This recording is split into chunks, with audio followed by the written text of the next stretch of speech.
Okay, so I had an interesting conversation with a gentleman earlier this afternoon, just right before the webinar. It was mostly via email. I'm not sure if he joined us today.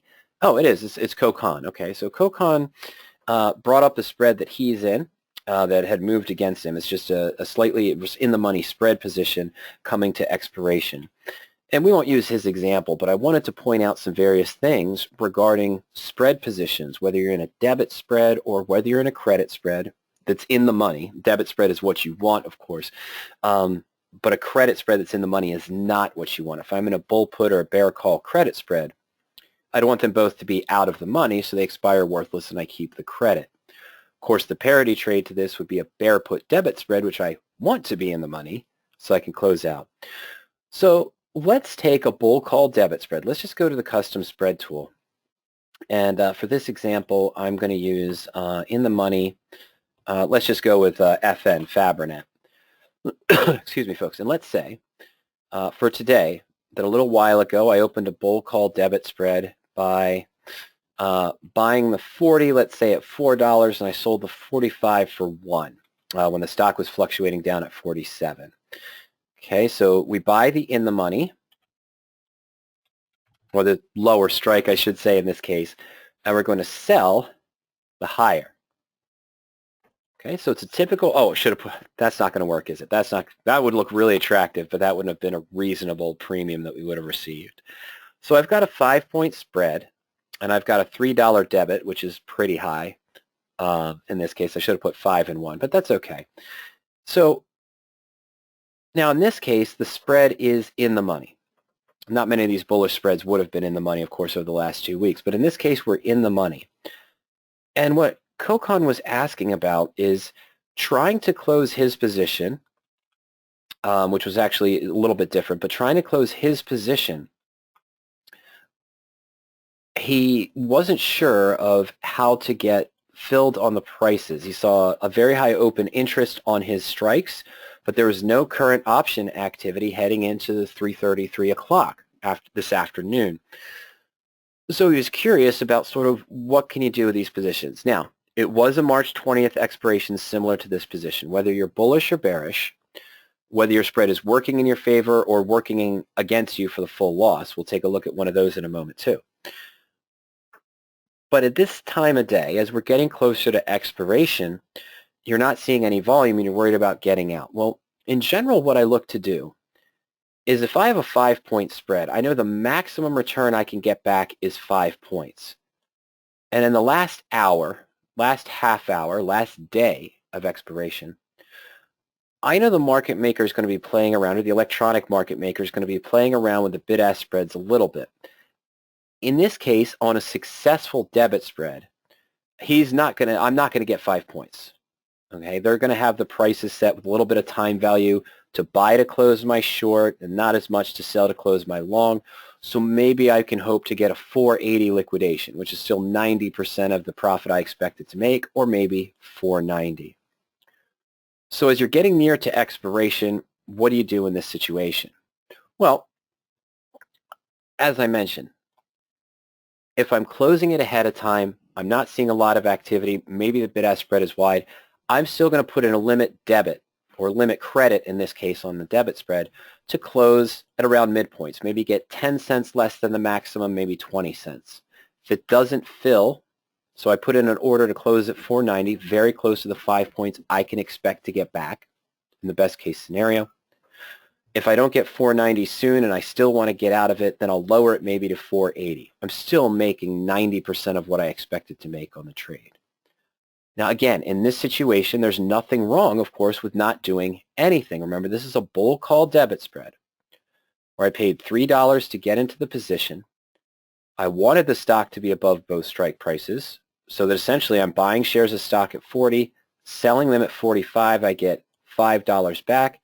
I make a $2 profit on a $3 investment, or that 66% return. So if I do nothing, that's okay. I leave an in-the-money short call through expiration on stock I don't own, which is dangerous, but I do own the 40 strike call to cover it. Essentially over the weekend, my broker will buy shares of stock for me at $40 and then sell them at 45 to cover the obligation, we'll still get the 5 points back. Now, what about the reverse scenario? Let's say that we were in a bull call debit spread at this time, but the stock did the opposite of what we wanted, which, excuse me, probably would have happened over the last several days. So let's say it's 48.04, so let's say I did a 50.55. I sold the 55 for 50 cents, and I bought the 50 for probably $4.50, okay? So yeah, so let's say we buy the 50 for $4.50 when the stock was trading around $54, $53. And we got 50 cents or so, let's say, for the short option at the higher strike price, keeping the numbers simple. Okay, let's go ahead and submit that. Now, the dilemma here is my long option is, oh, I'm sorry, the magenta line, the break even threw me off, I'm sorry. Both options are out of the money. Now, there's nothing wrong, of course, here with doing nothing, letting it expire worthless. You lose the full amount on the position, the $400 debit that we paid in. Both calls will expire worthless. However, if I see that I can close this, commissions aren't as much of a factor anymore, are they? The commission costs have been lowered across the board, the fight with Robinhood, and then everyone sort of lowered their premiums. So in this case, if I can get 30 cents or 40 cents in some way by selling to close my 50 and buying to close my 55, I might as well take that. I might as well close it before expiration so my loss is only $370, not the full $400. Now, it seems like we're kind of splitting hairs here. Who really cares about the 30 cents? Well, as part of your trading plan, if your max profit is $1 on each one, well, you're still wiping out close to 4 trades by taking a loss of $370. But it's a good 9% less than the maximum loss. So it's kind of okay to do that if you can get out with a reasonable premium. Now, if I was in reverse, though, if this was a bull put debit spread, which was similar to the position, excuse me, similar to the position Gokhan was talking about, what's my risk now? Remember, this isn't a bull call now. Let's say this was a bull put. We sold a 55 put, which is now 7 points in the money. We bought a 50 put, which is 2 points in the money. Here it would have been a credit of $1, hopefully, and we'd be risking 4, still for about the same 25% return. So the idea is an in-the-money credit spread. In this case, a bull put. If I'm in the money on the credit spread, you want to take action because you know this obligation on the short put is you may end up owning shares of stock at that price.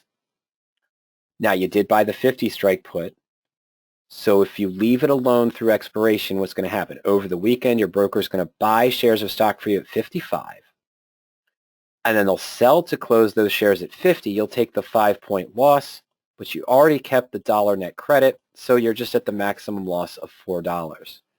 Now here's the idea, though. Getting closer to expiration. The opposite of what I talked about with the debit spread. The broker's not going to give me 5 points on the bull call debit spread. I'm only going to get 480 or 490 of the broker, the market maker. In the case of an in-the-money credit spread, he's not going to let me close it at 5.